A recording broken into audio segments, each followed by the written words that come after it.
ಗುರುಜಿ, ನೀವು ಕಾರ್ಯಕ್ರಮದ ಪ್ರಾರಂಭದಲ್ಲೇ ಹೇಳ್ಬಿಟ್ರಿ, ಇದು ಬಹಳಾನೇ ಮುಖ್ಯವಾದ ವಿಷಯ. ಯಾಕಂದ್ರೆ ಒಬ್ಬೊಬ್ಬರ ಮನೆಯಲ್ಲಿ ಒಂದೊಂದು ರೀತಿಯ ದೀಪದ ಬತ್ತಿಯನ್ನ ಹಚ್ಚಿಸ್ತೀವಿ. ಒಂದಿಟ್ರೆ ಎಷ್ಟು, ಎರಡಿಟ್ರೆ ಎಷ್ಟು ಅಂತ ತಿಳಿಸ್ತೀನಿ ಅಂತ ಹೇಳಿದ್ರಿ. ಏನ್ ಗುರುಜಿ ಅದು? ದೀಪ ಹಚ್ತಿದ್ದೀವಿ, ಕೋರಿಕೆ ಕೇಳ್ಕೊತಿದ್ದೀವಿ, ನಡೆಸ್ತಿಲ್ಲ ಅಂತಕ್ಕಂಥ ಭಾವ. ಆ ದೀಪಂ ಪರಂ ಜ್ಯೋತಿ ಅಂತಾರೆ. ದೀಪದಂತೆಯೇ ಆ ಮನೆಯ ಗೃಹಿಣಿ. ದೊಡ್ಡವರು ಅದಕ್ಕೆ ಹೇಳೋದು, ಮಲಗುವಾಗ ದೀಪ ಆರಿಸಿ ಮಲ್ಕೊಳ್ರಮ್ಮ ಅಂತಾರೆ.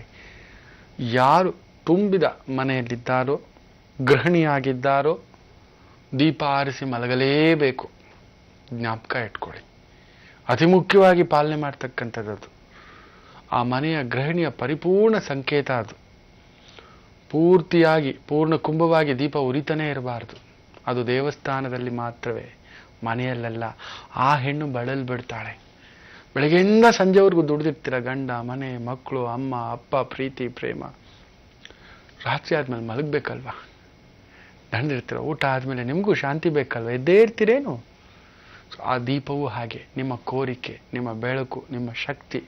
ದೀಪ ನೋಡಿದ ತಕ್ಷಣ ನಾವು ಹೇಳ್ತೇವೆ. ಆ ದೀಪದಲ್ಲೊಂದು ವಿಸ್ಮಯ ಇದೆ, ಅದನ್ನ ಇನ್ನೊಂದು ದಿನ ಹೇಳ್ತೇನೆ.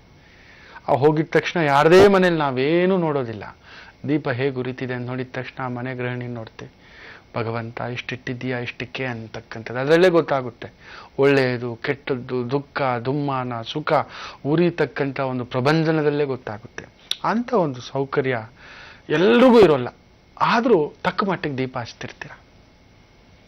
ಅದರಲ್ಲೂ ಒಂದು ವಿಸ್ಮಯ ಇದೆ. ಒಂದು ಬತ್ತಿ ದೀಪ ಮಾತ್ರ ಹಚ್ತಿದ್ದೀವಿ ಗುರುಗಳೇ. ಒಂದೇ ಮುಖ ದೀಪ ಹೇಗಿದೆ, ಗುಂಡಿಗೆ ಒಂದು ಬತ್ತಿ ಇಟ್ಟಿದ್ದೀರಾ, ಹಚ್ಚಿದ್ದೀರಾ, ಶಿವಯ್ಯ ಅಂತ ಹೇಳ್ಬಿಟ್ಟು ಈ ಕಡೆ ಒಂದು, ಈ ಕಡೆ ಒಂದು. ಅದ್ಭುತವೇ. ಆದರೆ ಯಾವತ್ತೂ ಮಂದವಾಗಿ ಜೀವನ ಸಾಗುತ್ತೆ. ಒಂದು ಬತ್ತಿ ದೀಪವನ್ನು ಹಚ್ಚೋದ್ರಿಂದ ಮಂದವಾಗಿ ಜೀವನ. ಏನೋ ಚಲ್ತಿ ಕಾ ನಾಮ್ ಗೋಡಾ ಹೇ ಅಂತಾರಲ್ಲ, ಏನೋ ನಡೀತಿದೆ, ಹೇಗೋ ಆಗ್ತಿದೆ ಅಷ್ಟೇ. ಕಷ್ಟಪಡ್ತಿದ್ದೀರಾ, ತಿಂತಿದ್ದೀರಾ, ಮಲಗ್ತಿದ್ದೀರಾ. 6 ಕೇರಿಲ್ಲ, 3 ಇಳಿದಿಲ್ಲ. ನಾ ಘರ್ಕ, ನಾ ಘಾಟ್ಕ, ನಾ ರಸೋಯಿಕ. ನೀವು ಚೆನ್ನಾಗಿಲ್ಲ, ನಿಮ್ಮವರು ಚೆನ್ನಾಗಿಲ್ಲ, ಬೇರೆಯವ್ರಿಗೂ ಏನೂ ಮಾಡ್ಲಿಕ್ಕಾಗ್ಲಿಲ್ಲ. ಏನೋ ನಡೀತಿದೆ ಅಷ್ಟೇ. 2 ಮುಖದ ದೀಪ. ಒಂದು ದೀಪ ಇದೆ, ಇಲ್ಲೊಂದು ಬತ್ತಿ, ಇಲ್ಲೊಂದು ಬತ್ತಿ. ಎಲ್ಲಾದ್ರೂ ಸರಿ, ಇಲ್ಲೊಂದು ಬತ್ತಿ, ಇಲ್ಲೊಂದು ಬತ್ತಿ, 2 ಬತ್ತಿಯನ್ನ ಇಟ್ಟು ದೀಪ ಹಚ್ಚಿದ್ದೀರಾ. ಒಂದೇ ದೀಪ ಇಡ್ಬೋದಾಗ ತೊಂದರೆ ಇಲ್ಲ. ಎಲ್ಲ ಗುರುಗಳೇ ಇನ್ನೊಂದು ಹಚ್ತೀನಿ, ವ್ಯವಸ್ಥೆ ಇದ್ರೆ ಹಚ್ಚಬಹುದು. ಇಲ್ಲೆರಡು ಬತ್ತಿ, ಇಲ್ಲೆರಡು ಮುಖ, ಇಲ್ಲೆರಡು ಮುಖದ ದೀಪ ಇಟ್ಟಿದ್ದೀರಾ. ವಿಸ್ಮಯ, ಒಗ್ಗಟ್ಟು ಬರುತ್ತೆ. ಯಾಕೋ ಮನೆ ಹೊಡಿತಿದೆ, ಒಬ್ಬೊಬ್ಬರು ಒಂದೊಂದು ದಾರಿ ಅಂತಿದ್ದಾರೆ. ಯಾಕೋ ಅಮ್ಮನ ಆರೋಗ್ಯ ಚೆನ್ನಾಗಿಲ್ಲ, ಅಮ್ಮನ ಮಾತು ಯಾರು ಕೇಳ್ತಿಲ್ಲ, ಯಾಕೋ ಅಮ್ಮನೇ ಬೇಡ ಅನ್ಸುತ್ತೆ. ಅಮ್ಮ ಯಾಕೋ ಮನಸ್ಸು ಹೊಡೆದಾಗ ಮಾಡ್ತಾಳೆ. ಅತ್ತೆ ಯಾಕೋ ತುಂಬ ಚುಚ್ಚಿ ಚುಚ್ಚಿ ಮಾತಾಡ್ತಾಳೆ. ಗುರುಗಳೇ ಎಷ್ಟೋ ಮಾಡ್ತೇನೆ, ಗಂಡನ ಹತ್ರ ಮಾತಾಡೋಕೆ ಹೋದ್ರೆ ತಡೆ ಆಗ್ತಾಳೆ. ಗಂಡ ಅಂತ ಹತ್ರ ಅಪ್ಕೊಳಕ್ ಹೋದಂದ್ರೆ, ಹೋಗಿ ಮಲ್ಕೋಬೇಡೋ, ಈಗಲೇ ಮಗು ಬೇಡೋ, ಈ 4 ತಿಂಗಳು ಸೇರಬಾರ್ದಂತೂ ಎಷ್ಟೋ ಹೆಣ್ಮಕ್ಳು ಹೇಳಿದ್ದಾರೆ. ಆಕೆನೂ ಹೆಣ್ಣೆ, ಯಾರೋ ಅಪಾರ್ಥವಾಗಿ ಹುಳಿ ಹಿಂಡಿಬಿಟ್ಟಿರ್ತಾರೆ. ಅಂತ ಸಂದರ್ಭದಲ್ಲಿ ತಾಯಂದ್ರ 2 ದೀಪದ್ದು ಬತ್ತಿ ಹಚ್ಚಿ ದೀಪ ನೋಡಿ, ಆ ತಾಯಿ ಜೀವದಲ್ಲೂ ಒಂದು ಮಾತೃ ಹೃದಯ. ಮೊಮ್ಮಗು ನೋಡಬೇಕು, ನನ್ನ ಮಗನೂ ಚೆನ್ನಾಗಿರ್ಬೇಕು. ಹೇ ಹೋಗೋ, ಕರ್ಕೊಂಡು ಸೊಸೆನ ಎಲ್ಲಾದ್ರು. ಯಾವಾಗ ನೋಡಿದ್ರು ಮನೇಲೇ ಕೂತಿರ್ತೀಯ, ಅಮ್ಮ ಅಮ್ಮ ಅಂತ ಸರಿಗೆ ಇಟ್ಕೊಂಡು ಹೋಗೋ ಹೊರಗಡೆ ಅಂತ ದುಡ್ಡು ಕೊಟ್ಟು ಕಳಿಸ್ತಾರೆ. ಅಂಥದ್ದು ನನಗೂ ಆಗಿದೆ. ಹಾಗೆ ಮಾಡಿ ನೋಡಿ. 3 ಮುಖ ಇಟ್ಟರೆ ಏನಾಗ್ಬೋದು, ಒಳ್ಳೇದ ಕೆಟ್ಟದ್ದ, ಅದನ್ನ ಮುಂದಿನ ಸಂಚಿಕೆಗಳಲ್ಲಿ ತಿಳಿಸ್ಕೊಡ್ತೇನೆ, ಕಾದು ನೋಡಿ ಗುರುಜಿ. ಹಾಗೆ ಮುಂದಿನ ರಾಶಿಯವರು ಕಾಯ್ತಾ ಇದ್ದಾರೆ, ನಮ್ಗೇನ್ ಹೇಳ್ತಾರೆ ಅಂತ. ಏನ್ ಹೇಳ್ತೀರಾ ಗುರುಜಿ? ಖಂಡಿತ. ವಿಶೇಷವಾಗಿ ಧನುರಾಶಿ ಬಗ್ಗೆ ತಿಳಿಸ್ಕೊಟ್ಟೆ. ಮಕರ ರಾಶಿ ಸಪ್ತಮೇ ಸುಖ ಸ್ಥಾನ. ಕೇತು ಭಾವ ಸ್ವಲ್ಪ ತಾಯಿಯ ಆರೋಗ್ಯದ ಕಡೆ ನೋಡಿ. ದಿಢೀರಂತ ತಾಯಿ ಕಡೆಯಿಂದ ಖರ್ಚು ಬರ್ಬೋದು, ದೊಡ್ಡಮ್ಮ, ಚಿಕ್ಕಮ್ಮ, ಅತ್ತೆ ಕಡೆಯಿಂದ ಖರ್ಚು ಬರ್ಬೋದು. ಸ್ವಲ್ಪ ಎಚ್ಚರಿಕೆ. ಸಂಗಾತಿಯ ಆರೋಗ್ಯದಲ್ಲಿ ಸ್ವಲ್ಪ ಏರುಪೇರು, ಭಿನ್ನಾಭಿಪ್ರಾಯಗಳು ಬರ್ತಕ್ಕಂಥದ್ದು. ಆಕೆಗೆ ಏನಾದ್ರು ಗರ್ಭದೋಷಗಳಿದ್ರೆ ಉಲ್ಪಣಿಸ್ತಕ್ಕಂಥದ್ದು. ದಿಢೀರಂತ ಮಕ್ಕಳು ಪ್ರವಾಸ ಹೋಗೋದು. ತಾಯಿ ಯಾವುದೋ ಕಾಶಿಗೆ ಹೋಗ್ಬೇಕೋ, ತುಂಬ ದಿನ ಆಯಿತು, ಯಾವುದೋ ದೇವಸ್ಥಾನ ನೋಡ್ಬೇಕಿತ್ತು, ನೋಡಿಲ್ವೋ, ಮೊದಲು ಮಾಡಿಸಿ. ನಮ್ಮದು ನೋಡೋದು ಇನ್ನೂ ಇದೆ. ಆ ದೊಡ್ಡ ಜೀವಗಳು ನೋಡ್ಕೊಂಡು ಬಂದರೆ ನಮಗೆ ಅದಕ್ಕಿಂತ ಸುಖ ಇನ್ನೇನೂ ಇಲ್ಲ. ವಯಸ್ಸಾದವರು ಎಲ್ಲಿ ಹೋಗ್ತಾರೆ, ನಮ್ಮ ಮೇಲೆ ಅಷ್ಟೇ. ಅವರಿಂದಲೇ ನಾವು ಮೊದಲು ಅದನ್ನು ಮಾಡಿ ತುಂಬ ತೃಪ್ತವಾಗಿರ್ತೀರ. ಇವತ್ತು ಸೇವೆ ಮಾಡ್ತಕ್ಕಂಥ ದಿನ. ಥರ ತೃಪ್ತಿ. ಕೆಲಸದಲ್ಲೂ ಅಷ್ಟೇ ಆರಾಮ. ಏನ್ರಿ ಚೆನ್ನಾಗಿದ್ದೀರಿ ಏನ್ರಿ? ಮಕರ ರಾಶಿ ಚೆನ್ನಾಗಿದ್ದೀನಿ ಸರ್, ಒಳ್ಳೆ ಊಟ, ಒಳ್ಳೆ ತಿಂಡಿ, ಕೆಲಸ, ಒಳ್ಳೆ ಅಭಿಮಾನ. ಕುಂಭರಾಶಿ ವಿಜಯೋತ್ಸವ. ಆದರೆ ಒಡ ಹುಟ್ಟಿದವ್ರ ಜೊತೆ ಯಾಕೋ ಕಿರಿಕಿರಿಯ ಭಾವ, ನಿಮ್ಮದು ಒಂಥರ ಹೇಳಲಾರದ ಗುಪ್ತ ಭಾವ. ಯಾರಿಗೇನು ಹೇಳಬೇಕೋ ಹೇಳೋಲ್ಲ, ಯಾರಿಗೇನು ಹೇಳಬಾರ್ದು ಅದು ಹೇಳ್ತಕ್ಕಂಥ ಭಾವ. ಕುಂಭರಾಶಿಯವ್ರದ್ದು ಎಡವಟ್ಟೇ ಹಾಗೆ.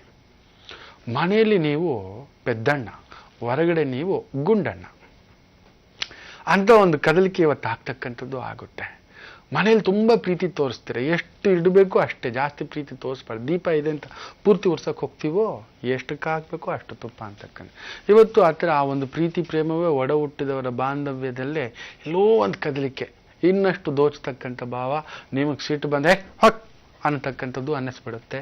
ಎಚ್ಚರಿಕೆ, ಮನಸ್ಸು ಮುರಿಲಿಕ್ಕೂ ಹೋಗ್ಬಿಡಿ, ಮುರ್ಕೊಳ್ಳೋಕ್ಕೂ ಹೋಗ್ಬಿಡಿ, ಬಿಟ್ಟು ಬಿಡಿ. ಎಷ್ಟು ಹಿಡ್ಕೊಳಕ್ಕಾಗುತ್ತೆ? ಎಷ್ಟು ಹಿಡ್ಕೊಂಡ್ರು ಅವನು ಕರೆದಾಗ ನಾವು ಹೋಗಲೇಬೇಕು, ಇದನ್ನು ಜ್ಞಾಪಕ ಇಟ್ಕೊಳ್ಳಿ. ಇನ್ನು ಮೀನ ರಾಶಿ, ಮೀನ ಲಗ್ನ, ನಿಮಗೆ ಇವತ್ತು ಹೋಗೋ ಚಿಂತೆ ಎಲ್ಲಿಗೆ? ಮೇಲಕ್ಕೆ. ಉದ್ಯೋಗದಲ್ಲೂ ಅಷ್ಟೇ, ಕೆಲಸದಲ್ಲೂ ಅಷ್ಟೇ, ವ್ಯಾಪಾರದಲ್ಲೂ ಅಷ್ಟೇ. ಯಾಕೋ ತಳ್ಳೋರಿಲ್ಲ ಅಂತ ಒಬ್ಬರೇ ತಟಸ್ಥ ಅನ್ನಿಸ್ತಕ್ಕಂಥದ್ದು ಅನಿಸುತ್ತೆ. ಯಾಕೋ ಕುಟುಂಬದಲ್ಲೇ ಅದೇನು ಹೋಯ್ತೀಯೋ, ಅದೇನು ಮಾಡ್ತೀಯೋ, ಬಳೆ ಮಾರ್ಕೊಂಡು ಬರೋನು ಅವನ ಹೆಂಡತಿಗೆ ಬಳೆ ಕೊಡ್ಸೋಕ್ಕಾಗಲ್ವಂತೆ ಅನ್ನೋ ಒಂದು ಭಾವಾರ್ಥದಲ್ಲಿ ಮನೇಲಿ ಯಾರೋ ಕುಟುಕ್ತಕ್ಕಂಥ ಒಂದು ಭಾವ ಅನಿಸುತ್ತೆ.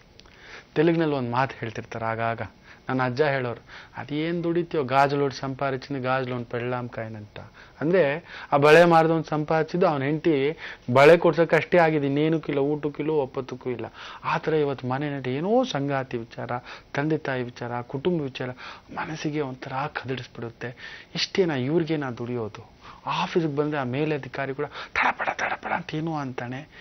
ಯಾರಿಗೆಯ ಬೇಡ ಅನ್ನತಕ್ಕಂಥ ಮೇಲಕ್ಕೆ ಚಿಂತೆ, ಹೋಗ್ಲಿಕ್ಕಾಗೋದ ಚಿಂತೆ. ವಿನಾಯಕನ ದೇವಸ್ಥಾನ ಎಲ್ಲಾದ್ರೂ ಇದ್ರೆ ಒಂದಷ್ಟು ಗರಿಕೆ ಕೊಟ್ಟು ಮೋದಕ ಕೊಟ್ಟು ಅರ್ಚನೆ ಮಾಡಿಸಿ ತಟಸ್ಥ ಆಗ್ಬಿಡುತ್ತೆ. ಇದೆಲ್ಲ ಒಳ್ಳೇದಾಗ್ತಕ್ಕಂಥದ್ದು. ಇದಿಷ್ಟು ದ್ವಾದಶ ರಾಶಿಗಳ ಫಲಾನುಫಲ. ಎಲ್ಲರಿಗೂ ಒಳ್ಳೇದಾಗಲಿ, ಸನ್ಮಂಗಳವಾಗಲಿ. ಗುರುಜಿ, ನಮ್ಮ ಜೀವನ ದೀಪದಂತೆ ಉಜ್ವಲವಾಗಿ ಬೆಳಗ್ಬೇಕು ಅಂತ ಹೇಳಿದ್ರೆ ದೀಪ ಅಷ್ಟೇ ಅಲ್ಲ, ದೀಪವನ್ನ ಹಚ್ಚೋ ದೀಪದ ಬತ್ತಿ ಕೂಡ ಬಹಳ ಪ್ರಮುಖ ಪಾತ್ರವನ್ನ ವಹಿಸುತ್ತೆ ಅನ್ನೋ ಒಂದು ಅತ್ಯುತ್ತಮವಾದ ಮಾಹಿತಿಯನ್ನ ನಮ್ಮ ಸಮಸ್ತ ವೀಕ್ಷಕರಿಗೆ ನೀಡಿದ್ದೀರಾ. ಹಾಗೆಯೇ ನಮ್ಮ ದಿನ ಭವಿಷ್ಯ ಹೇಗೆ ಎತ್ತ, ಅದಕ್ಕೆ ಪರಿಹಾರ ಏನೆಲ್ಲ ಅಂತ ಕೂಡ ಸೂಚಿಸಿದ್ದೀರಾ. ನಮ್ಮ ಈ ಕಾರ್ಯಕ್ರಮಕ್ಕೆ ಆಗಮಿಸಕ್ಕಾಗಿ ಧನ್ಯವಾದಗಳು ಗುರುಜಿ. ನಮಸ್ತೆ ಶಂಕರ್. ವೀಕ್ಷಕರೇ, ಹೊರಡೋ ಹೊತ್ತಾಗಿದೆ. ಮತ್ತೆ ನಾಳೆ ಶನಿವಾರ ವಿಶೇಷಾತಿ ವಿಶೇಷ ವಿಷಯವಂತೂ ನಿಮ್ಗಾಗಿ ಕಾಯ್ತಿರುತ್ತೆ. ಖಂಡಿತ ನೋಡೋದಕ್ಕೆ ಮರಿಬೇಡಿ. ಓಂಕಾರ ಅಂತ ಹೇಳ್ತಾ ಹೋಗ್ಬರೋದಾ? ನಮಸ್ಕಾರ.